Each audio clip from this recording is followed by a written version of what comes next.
when a soccer ball started a war. The forgotten conflict between El Salvador and Honduras.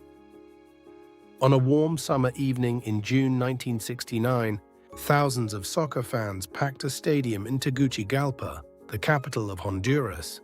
They came waving flags, singing national songs, and believing they were about to witness nothing more than a World Cup qualifying match. 4 weeks later, fighter planes were roaring across the sky. Soldiers crossed the border. Families fled their homes, carrying only what they could hold in their arms. Thousands of people would be killed, wounded, or displaced. The conflict became known around the world as the Soccer War or the Football War, a name so unusual that it almost sounds like fiction. Yet there was nothing fictional about it. The war lasted only about 100 hours, but its consequences echoed through Central America for decades. Ironically, soccer did not truly cause the war. The matches merely lit a match in a room that had already been filled with gasoline. As many historians have observed, the World Cup qualifiers did not create the conflict. They simply accelerated political, economic, and social tensions that had been building for generations. A rivalry older than soccer. To understand why two neighboring countries went to war over what appeared to be a sporting event, we must travel back long before the first whistle blew. El Salvador and Honduras shared a border, but they lived under very different circumstances. El Salvador was one of the smallest countries in Central America, yet it had one of the region's fastest-growing populations. By the late 1960s, more than 3 million people crowded into a country with limited farmland. Most of the best land belonged to a small group of wealthy families, leaving countless farmers with little hope of owning property. Honduras, by contrast, was more than 5 times larger. It had fewer people and far more available land. For decades, thousands of Salvadorans crossed the border, searching for work and farmland. By 1969, historians estimate that nearly 300,000 Salvadorans were living in Honduras, many without formal legal status. These migrants became an important part of the Honduran workforce, especially in agriculture, but their growing numbers also fueled resentment among many Hondurans. At first, migration benefited both countries. Salvadorans found work. Honduras gained hard-working laborers. But prosperity often breeds jealousy. Many Hondurans believed immigrants were taking jobs and land that rightfully belonged to local citizens. At the same time, Honduran land reform programs began reclaiming land occupied by Salvadoran settlers, forcing thousands of families from farms they had cultivated for years. Fear gradually replaced friendship. Newspapers on both sides published increasingly emotional stories, accusing the neighboring country of injustice. Politicians soon discovered that blaming a foreign rival could rally public support more easily than solving difficult domestic problems. The tension grew year after year. Then soccer arrived. 3 games that shook 2 nations. Both countries were competing for a place in the 1970 FIFA World Cup in Mexico. The first qualifying match took place in Tegucigalpa on June 8, 1969. Accounts from players, journalists, and later historians describe Honduran fans gathering outside the Salvadoran team's hotel throughout the night, blasting car horns, throwing rocks, and setting off firecrackers in an effort to deprive the visitors of sleep. Exhausted before kickoff, the Salvadoran players lost a hard-fought match 1-0 when Honduras scored in extra time. One heartbreaking story soon spread across El Salvador. According to contemporary newspaper reports, an 18-year-old Salvadoran woman named Emilia Bolaños took her own life after the defeat. Her funeral was reportedly broadcast nationwide, attended by government officials, and presented as the burial of a patriotic martyr. Later, historians have questioned how much of the story was amplified for political purposes, but there is little doubt that it stirred powerful emotions across the country. What may have begun as a personal tragedy soon became a symbol of wounded national pride. A week later, the second match was played in San Salvador. This time, the roles were reversed. Salvadoran fans surrounded the Honduran team's hotel throughout the night, shouting, beating drums, and throwing objects at the building. Honduran players traveled to the stadium under heavy security. According to numerous contemporary accounts, organizers displayed a dirty rag in place of the Honduran flag before kickoff, an incident that further inflamed public anger. El Salvador won decisively 3-0, but the violence did not end with the final whistle. Riots erupted. Shops owned by Salvadorans in Honduras were attacked. Many immigrants were beaten, robbed, or forced from their homes. American diplomats stationed in Honduras later recalled frightened Salvadoran families walking for miles toward the border after losing nearly everything they owned. The third and deciding match took place on neutral ground in Mexico City on June 27. It was one of the most emotionally charged soccer matches ever played. After extra time, El Salvador won 3-2, securing advancement in the World Cup qualifiers. Yet even before the celebrations ended, the two governments had severed diplomatic relations. El Salvador accused Honduras of failing to protect Salvadoran citizens from widespread violence and expulsions. The ball had stopped rolling. Now the guns began to fire. The 100-Hour War. On July 14, 1969, Salvadoran aircraft attacked military targets inside Honduras, while ground forces crossed the border. Within hours, the two countries were engaged in open warfare. The Salvadoran offensive achieved rapid early success, catching Honduran forces by surprise and advancing deep into Honduran territory. The opening air strikes also revealed how limited El Salvador's military resources were. Lacking enough dedicated bombers, the Salvadoran Air Force pressed aging Douglas C-47 transport aircraft and even civilian passenger planes into military service, hastily adapting them to carry and release bombs over Honduran targets. The improvised operation reflected both the urgency of the invasion and the ingenuity of a small air force fighting with outdated equipment. Honduras soon regrouped and launched air attacks of its own. One remarkable aspect of the conflict continues to fascinate aviation historians. The Soccer War witnessed some of the last known air combats between piston-engine fighter aircraft, airplanes that had become legends during World War II. At a time when most major air forces had already entered the jet age, both Honduras and El Salvador still relied on aging American-built P-51 Mustangs and Vought F-4U Corsairs. The skies over Central America briefly became a living museum of military aviation. On July 17th, Honduran pilot Fernando Soto, flying an F-4U Corsair, achieved one of the most remarkable aerial victories of the post-war era. During a series of engagements, he shot down 3 Salvadoran aircraft, 2 Corsairs and 1 P-51 Mustang. His victories are widely regarded as among the final successful air-to-air kills ever achieved by piston-engine fighters. The unusual sight of Corsairs battling Mustangs, and even Corsairs engaging fellow Corsairs, marked the closing chapter of an era that had begun during World War II. Meanwhile, civilians endured the greatest suffering. Diplomats stationed in Honduras later described cities plunged into darkness during nightly blackouts. Vigilante groups roamed the streets while families hid inside their homes, uncertain whether another air raid would come before dawn. Jack Binns, an American diplomat serving in Honduras, remembered Salvadoran civilians being dragged from their homes, beaten and driven toward the border. Many walked dozens of miles, carrying children and whatever possessions they could salvage. For ordinary people, nationality suddenly mattered more than friendship.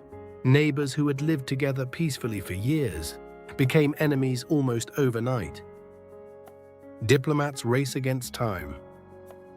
Fortunately, the war proved remarkably brief. The Organization of American States, OAS, quickly convened an emergency session and demanded an immediate ceasefire. The United States also encouraged regional mediation, rather than direct military involvement, believing the crisis should be resolved by the nations of Central America themselves.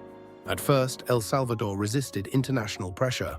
Its government insisted that it would not withdraw its troops until Salvadorans living in Honduras were guaranteed protection and compensation for the violence they had suffered. Eventually, diplomatic pressure prevailed. A ceasefire took effect on July 18th, ending roughly 100 hours of fighting. Salvadoran troops withdrew completely in early August. After continued negotiations, the shooting had stopped. The suffering had not. A victory that felt like defeat. No one truly won the soccer war. Although casualty estimates differ, historians generally agree that several thousand people died, with civilians accounting for most of the victims. Tens of thousands more were wounded, and hundreds of thousands of Salvadorans were displaced from Honduras, returning to an already overcrowded homeland with little ability to absorb them. Trade between the two countries nearly collapsed. The Central American Common Market, once viewed as a promising experiment in regional economic cooperation, was severely weakened by the conflict. Ironically, after all the bloodshed surrounding the World Cup qualifiers, El Salvador's national team achieved little on the world's biggest stage. At the 1970 FIFA World Cup in Mexico, it lost all 3 of its matches and was eliminated in the opening round. The cost of reaching the tournament had been unimaginably high. Even after the ceasefire, the political wounds remained open. Border disputes lingered for years before eventually being submitted to the International Court of Justice. And although a formal peace treaty was signed in 1980, many of the underlying social problems continue to haunt both nations. Historians also point to the mass return of displaced Salvadorans as one of the factors that intensified social unrest in El Salvador during the following decade. Forgotten by the world. History sometimes has strange timing. Only 2 days after the war began, the United States launched Apollo 11 on its historic journey to the moon. Within days, global attention began shifting from Central America to humanity's greatest adventure in space. As millions of people watched Neil Armstrong prepare for his historic first steps on the lunar surface, the brief conflict between Honduras and El Salvador gradually faded from international headlines. One of humanity's greatest achievements had unintentionally eclipsed one of its least remembered wars. Today, many people have never even heard of the soccer war. Lessons beyond the stadium. The name, soccer war, is memorable. It is also misleading. Soccer did not create hatred between Honduras and El Salvador. Land disputes, overcrowding, immigration, economic inequality, political ambition, and years of growing resentment had already laid the foundation. The World Cup matches simply provided the spark that ignited an already volatile situation. Sports possess extraordinary power. They can unite strangers who speak different languages. They can inspire children to dream impossible dreams. They can help heal communities after tragedy. Yet history also reminds us that sports can become dangerous when political leaders, newspapers, and angry crowds transform athletic competition into a test of national identity or national honor. The real enemy in 1969 was never the opposing soccer team. It was fear. It was propaganda. It was the willingness to see neighbors as enemies instead of fellow human beings. Today, Honduras and El Salvador enjoy peaceful diplomatic relations. Their border disputes have largely been settled through international law, and cooperation has gradually replaced confrontation. The memory of the soccer war remains not because soccer caused a war, but because it revealed how quickly unresolved social problems can erupt when fueled by nationalism and public anger. The next time millions of fans gather to watch a World Cup match, cheering passionately for their countries, it is worth remembering this forgotten chapter of history. A soccer ball can inspire hope. It can unite a nation. But when fear and hatred have already taken root, even the beautiful game can become the spark that lights a battlefield. Perhaps that is the most enduring lesson of the soccer war. The greatest victory in sports is never defeating an opponent. It is proving that fierce competition can end with a handshake instead of a battlefield.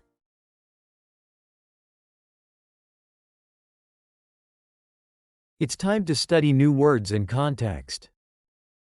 1. Resentment. Definition: a feeling of anger because you think someone has treated you unfairly. Example: many people felt resentment after they lost their land. 2. Amplified. Definition: made something seem bigger, stronger, or more important. Example: The newspapers amplified people's fear by printing dramatic stories. 3. Inflamed. Definition. Made people feel even more angry or upset. Example. The argument inflamed the crowd. 4. Decisively. Definition. In a way that clearly wins or ends something. Example. The team won the game decisively by scoring 3 goals. 5. Severed. Definition. Completely ended or cut off. Example. The two countries severed their diplomatic relations.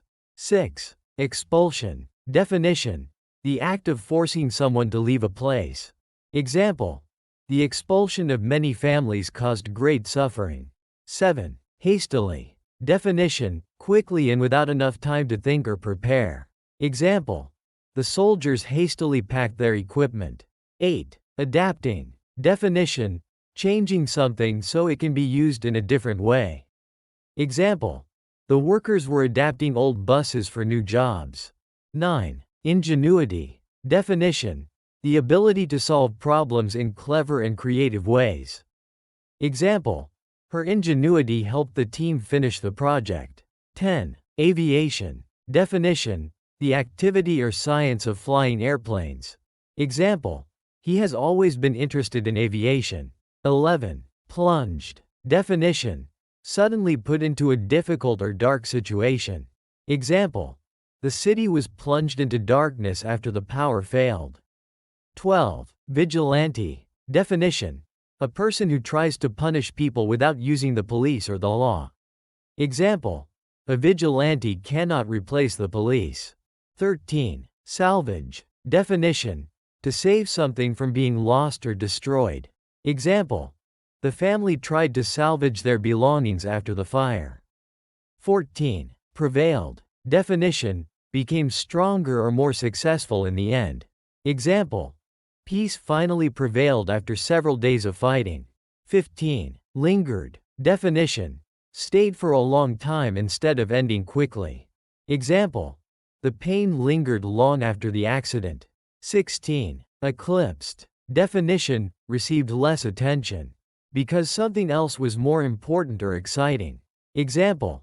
The local news was eclipsed by the moon landing. 17. Volatile. Definition. Likely to change suddenly or become dangerous very quickly. Example. The situation was so volatile that people feared a war could begin at any moment. Comprehension questions. 1. Why is the conflict called the Soccer War? Answer. It is called the Soccer War because it began shortly after a series of World Cup qualifying soccer matches between El Salvador and Honduras. However, soccer was only the spark, not the real cause. 2. What were the real causes of the war? Answer. The real causes were land disputes, immigration problems, economic inequality, overcrowding in El Salvador, and growing political tensions between the two countries. 3. Why had many Salvadorans moved to Honduras? Answer. Many Salvadorans moved to Honduras because there was more land and better job opportunities there than in overcrowded El Salvador. 4. How did newspapers and politicians make the situation worse? Answer. They published emotional stories and encouraged people to blame the neighboring country, increasing fear, anger, and nationalism. 5. What happened before the first World Cup qualifying match in Honduras? Answer. According to many accounts, Honduran fans kept the Salvadoran team awake by making loud noises, throwing rocks, and setting off firecrackers outside their hotel. 6. Why is Amelia Bolaños remembered in connection with the soccer war? Answer. According to contemporary reports, she took her own life after El Salvador lost the first match. Her story was widely reported and became a symbol of national pride, although historians believe it may have been amplified by the media. 7. What happened after the second match in San Salvador? Answer. El Salvador won 3-0, but violence increased. Riots broke out and many Salvadorans living in Honduras were attacked or forced to leave their homes. 8. Why did El Salvador break diplomatic relations with Honduras? Answer. El Salvador accused Honduras of failing to protect Salvadoran citizens who had been attacked during the riots. 9. How did the war begin? Answer. On July 14, 1969, Salvadoran aircraft attacked Honduran military targets, and Salvadoran troops crossed the border into Honduras. 10. Why is the air war considered historically unusual? Answer: because it featured some of the last known air battles between World War II-era piston-engine fighter planes, including P-51 Mustangs and F-4U Corsairs. 11. Who was Fernando Soto and why is he important? Answer: Fernando Soto was a Honduran fighter pilot who shot down 3 Salvadoran aircraft during the war. His victories are considered among the last successful air-to-air kills by piston-engine fighters. 12. How did the Organization of American States, OAS, help end the war? Answer: the OAS called for an immediate ceasefire, organized peace talks, and pressured both countries to stop fighting. 13.